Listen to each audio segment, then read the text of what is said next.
oh, he did all that for her. Why am I not good enough? But the second you compare yourself, you lose. Yeah. And I agree. But I'm just saying that's how men look at like your past is like basically like you've given it for free. So here's my question to that, because all right, I love like everything we're talking about. Okay, so to all of the viewers out there, including myself, right? You live life. There's gray area. You live and you fucking learn, right? So where the fuck do we go from here? So do I play the shame game where everybody walks away a fucking loser? Because I can do that. I've beat myself up my entire life for every decision I've ever made. Right? It got me nowhere. No. So I value myself. I see the world differently through a series of events, right? So what the fuck comes next? Because that's where I'm confused, right? Because I'm not, it's like, if it's not like gifted to you, like even in your situation, like your dad provided you a life that like so many people would kill for. Like, you know what I mean? So that's why it's like, it sucks, because the reason I hate these conversations is because it's never about like empathy. Do I understand the scales and how someone may view you for this, that, and the third? Okay, but moving forward, then what? So okay, so I'm just gonna, like I said, make it about myself. I'm 30, single, mom. My fucking checkered past is all over Instagram. You know what I mean? I have people like you, or she's a hoe, she's literally known for this. Okay. So what would be your advice to people like me then? But I don't believe in grey area. I believe black and white. So okay, well, that's unfortunate, because there's gray. I don't believe in I'll tell you what. There's gray. There's gray in life. Do you know what? To answer, wait, I'm going to answer. I mean, I just think there's consequences for your decisions, and I just think like my best advice would be to like lower your standards, like that, because I just think there's going to be consequences for putting promiscuous stuff on the internet.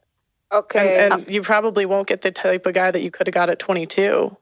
Do you know what, sister? It wasn't meant to be then. Do you know what I'll tell you? I would say, because I'm 30 and I'm single out of a situation that actually is not because I was a hoe and I was doing whatever. People can't call me that. I made a bad decision to be with somebody that hurt me a lot, and I stayed for 5 years. I came out super late. And do you know what I realized? What I learned is that I know now that I have to be selective and I have to think. If me taking longer to get to that stage is what it takes, then that's what it takes. You accept your future, you accept everything with gratitude, because as long as you're breathing, that's the most important thing.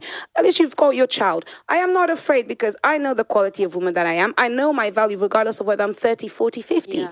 Do you understand? So you don't be afraid by other people's time limits and limitations and all of these things, because it actually doesn't matter. And I'll tell you why. No, but your value goes down as you get older. No, that's according to you. No, but I'm saying to men, and you have to understand your buyer. I'll tell you why. Because since Mr. Andrew Tate explained something about status, I understand very well what that actually means. And as a woman, the quality and the value that I hold for myself is actually the kind of value and quality that a man will appreciate the status it will bring to him, whether or not I'm a virgin. Because I've worked on myself to be a woman of quality and substance. I must be a woman of quality and substance. I respect myself and I handle myself as such. Okay? And that is the way that you're going to actually overcome all of these bad mistakes that you've made, because who you are right now actually will make a difference if you stick to it and if you mean it and if you've always been that way. There's always another story for everybody. It doesn't matter. You'll be fine. Do you know what just got somebody that's more emotionally mature. Do you know what I would have said to you? What are you about to say, Andrew? Because you just started speaking. I was going to say... Andrew, she said. Andrew, I want to hear... Because you've been through a lot in your life. When she told me that you were going to be on and we were going to be on this panel together, I started watching a bunch of your videos, and it really was like, there's so much that you have been through, which is why you have a well of wisdom, right? And the difference between me and you is that you're glorified for it, and I am burned at the stake for everything that I've been through. And it's so funny, because people have always said that we were two sides of the same coin, as far as like, well, if Andrew Tate gets banned, Brittanny Renner should get banned, because we are all about accountability and fucking truth, right? Yeah. Okay, so you've been through a lot, I've been through a lot.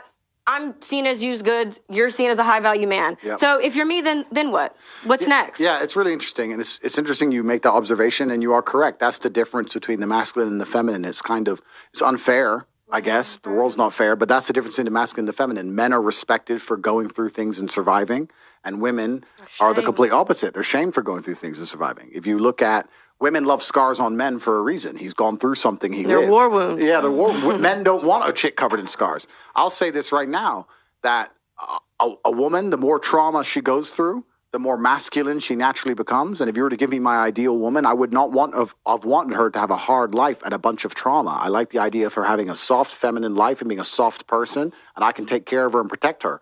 Whereas as a man, to be a good man, you need to have been through a bunch of trauma, because if you haven't been through trauma as a man, you're a weakling. You have to have been through a bunch of shit. So the masculine, the feminine is a very interesting point there. As for, I don't know your history. I don't know the past, but we can just talk in generalizations in regards to people like me, I guess, under the same umbrella. It doesn't have to be personal. I don't know any of it, but we'll give generalizations. One of the main reasons that men are scared of a female with history is because it makes the man insecure. And scared dogs bite. So this is why men will snap or get angry quick, or they'll bring up if you get in an argument with him, he'll bring up your history, whatever. But a lot of it is insecurity, and it's not insecurity because the man is insecure. The female paradigm in society convinces men, any man who says anything, you're insecure. It's not insecure in that way. It's insecure in a very realistic, logical way. Like I was saying earlier, she's had a lot of life experience. Let's be honest. Am I the richest guy she's ever had? No. Am I the most famous guy she's ever had? No. Am I the best looking guy she's ever had? No. Like, what's keeping her here? And then part of it comes down to, well, am I second place?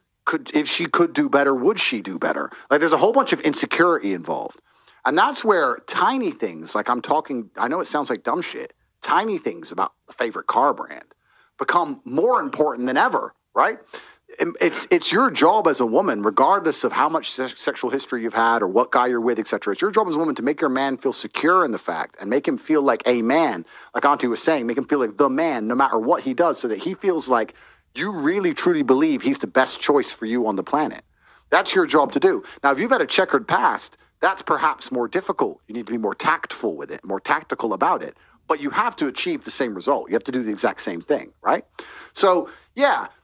It's easy for me if I get a 21-year-old virgin from some village in Slovakia and I'm multi-millionaire Andrew Tate. Of course, it's a very easy. She's never had better. She'll never get better. She's never been anywhere. Boom, boom, easy one, right? But like you said, the world's not so idealistic. The reality is that people have had relationships, et cetera, et cetera. But a man is happiest in the relationship when he feels like man of the house and when he truly feels like you believe he's the best man that you could possibly ever get and have ever gotten. Because a man is jealous. I'll tell you something. I used to say this to girls as like a joke. And I used to say, truth and jest. I used to say, no, but I say it's a joke. I say, you cheated on me before I met you. And she'd be like, what do you mean? I didn't even know you. It's like, yeah, you fucked that guy before I even knew you. You cheated on me. And they used to laugh, whatever. But that's how men think. That's the male mind. Like, I love you. And you've been fucked by who? But I didn't know you. I don't care if you knew me. You should have waited. What do you mean? But that's the male mind. So he is in competition with all of your exes and all of your lifestyle and all the things you've done permanently. And it's down to you as a woman to sit there and go, how do I make him secure in himself and secure in his masculinity and make him believe that investing in me is still worthwhile because I still truly value him, despite the fact that I could do X, Y, Z. I hope that gives some clarity, but that's the end. First, shout out to Just Pearl for the video, because that conversation was really interesting, and to see how Brittaney was so transparent and open about her own history as far as girls that has been promiscuous in the past to try and find someone that they can actually share a future with, and asking for advice instead of actually talking to them and telling them what she wants. She actually asked Andrew some advice, and he made some great points. You know, focusing on the fact that if you want someone and you have a past, you have to make sure you can make that person feel like he's the best that you've ever had. You know, stop focusing on the small things about arguing or trying to make them feel less than anything, because at the end of the day, like women are, men are also jealous creatures. You know, a guy is going to think about who you've been with. If that person that you've been with is maybe better than him, or if he's second choice, or if he feels like he's not the most attractive person, or if he feels like he's not the person that you really wanted, you settled for. And as a woman, as a female, you want to make that individual feel like, no, this is the person I want to be with. I decided to make the choice to be with you, not because I think you can't have more, or I can have more, or I can have believed that you are the person I want to be with. You know that saying when women say, do you know how many guys are in my DMs? Do you know who, if I wanted any guy, I can get any guy? That you say that, and the fact that you perceive that as reality, some guys may actually believe that.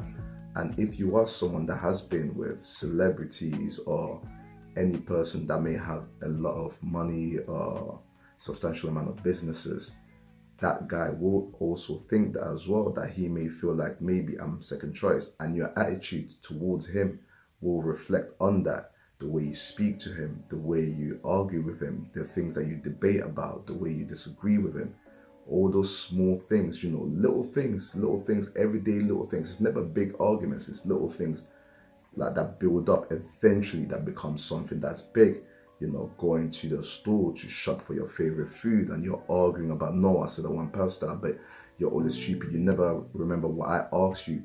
A real man will remember, do these things that I want you to do when I want you to do it. Or something so small, going to post in a letter. How can you forget? We start having arguments about posting just anything that's insignificant. Those things are very important.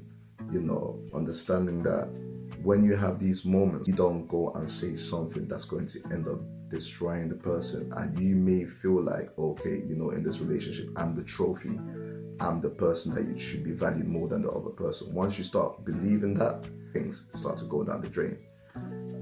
It was really interesting though. I think Andrew made some great points. As for Brittanny, one word of advice I would give is not necessarily just lower your standard, but if you understand that your checkered past has been on social media, but these are the places where you want to meet men, understand that that's what's going to come with it. Maybe coming off social media for a bit and meeting someone face to face in the real world.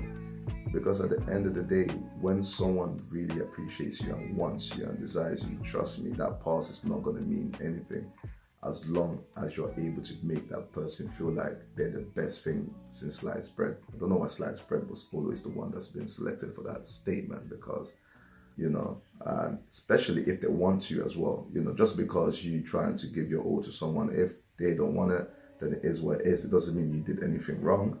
It just means that the person that you chose to do it with wasn't the right one for you. You don't have to go through this crazy amount of selection process or try and make it hard for someone to get to know you. All these things are going to be at your demise. It's not going to work in your favor. So just focus on becoming the best version of you and being the best version of you to the partner that you want, and making them feel like they're in the top of the world. If she's in it for love and affection and to be with someone that she really wants to be, then money is not going to be the issue. Of course, stability is important and it's very attractive, but you can also have a wonderful life. I'm not saying go out there, get someone that doesn't make anything. I'm just saying that he doesn't have to be on Chris Brown's level. He doesn't have to be on Andrew Tate's level. He doesn't even have to be on some popular YouTuber's level. He just has to be on a level where you can build a life together, if that's what you guys want. And from what she's saying, it seems like that's what she wants. Now, if she also has a child, it might be easier for her to find someone that also has a child, in comparison to finding someone that doesn't, because you know how it is. If someone has a child, they will understand what responsibility comes with it, so that you don't have to argue about certain things. You know exactly where you can see eye to eye. I think the conversation was fantastic. Just wanted to give my 2 cents on that. So guys, what do you guys think? Leave a comment. Make sure to subscribe. I really, really hate how people can be defecated for being promiscuous. Of course, it's their fault. It is what it is. But to look at someone and be like, oh, they use goods, they can never have a happy life, is far-fetched. It's so stupid. Like, you guys don't understand that we're all humans having human experiences. You can go through something and it may not work out, and you can be a better version of yourself. If you're willing to accept the thought of growth, if you're willing to accept the thought of people can learn from their past and try to always only be happy, if you can understand that, then you should allow people to make their mistakes. It does come with consequences, but the consequences doesn't mean that it's the end of your world. It just means that that's what's happened. You learn from it and you're able to grow. So I hope that brought some sort of perspective, and I hope I was able to provide some advice towards that. I know there's going to be a part 2, which I will do, so make sure to subscribe. I'll see you soon. Love. Peace.